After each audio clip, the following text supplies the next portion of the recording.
Le réseau Ethereum devrait apporter une liquidité accrue au principal altcoin en débloquant les aides placées dans la Beacon Chain. Cette mise à jour est connue sous le nom de mise à jour de Shanghai. Il devrait sortir en mars 2023 et marque la fin de l'ère merge. Des inquiétudes ont été exprimées concernant la pression commerciale potentielle résultant de la mise à jour. Cependant, il sera publié progressivement par le biais d'une file d'attente, ce qui en réduira l'impact. La fusion a été la plus importante mise à jour du marché des crypto-monnaies en 2022. Deux mises à niveau majeures devraient avoir lieu plus tard en 2023 pour renforcer encore la position de l'ETH. Ces mises à jour visent à résoudre les problèmes d'évolutivité et à fragmenter la base de données ETH afin de réduire les coûts de stockage et les exigences matérielles. La mise à jour de l'EOF améliorera encore l'efficacité, rationalisera le processus des contrats intelligents et facilitera les mises à jour de l'EVM. L'objectif de ces améliorations est de créer un grand ordinateur décentralisé. Il devrait prendre en charge les dApps avec une interface conviviale, des frais peu élevés et un réseau sécurisé. Cette mise à jour semble avoir un impact très positif sur le réseau Ethereum et ses utilisateurs. La sortie progressive de l'ETH et l'accent mis sur l'évolutivité et l'efficacité devraient permettre au réseau Ethereum de continuer à être l'une des crypto-monnaies les plus populaires et les plus performantes. Les prochaines mises à jour devraient aider à maintenir cette position et à poursuivre l'objectif d'Ethereum de devenir un grand ordinateur décentralisé.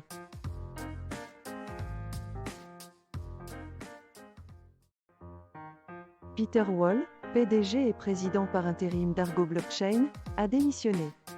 L'entreprise basée à Londres a connu une année difficile en raison de la hausse des prix de l'électricité. Cela a conduit à la vente de sa plus grande usine au Texas à Galaxy Digital pour 65 millions de dollars, afin d'éviter la faillite. Il s'agit d'une évolution significative pour Argo Blockchain, car la démission de Wall intervient après une année difficile pour l'entreprise.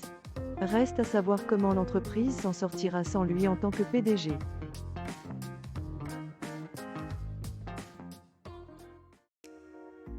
Les crypto-monnaies, y compris le XRP, ont connu un ralentissement à mesure qu'elles approchent d'un niveau de support horizontal.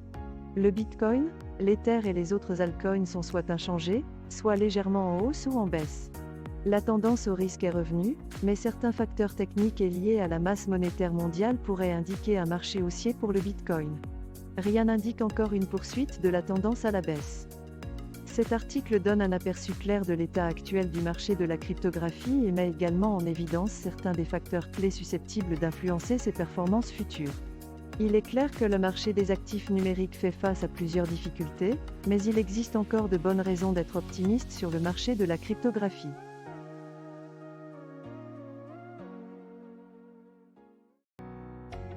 L'ancien PDG de BitMEX, Arthur Hay, estime que les risques d'une capitulation induite par la Fed affecteront les actifs risqués plus tard en 2023.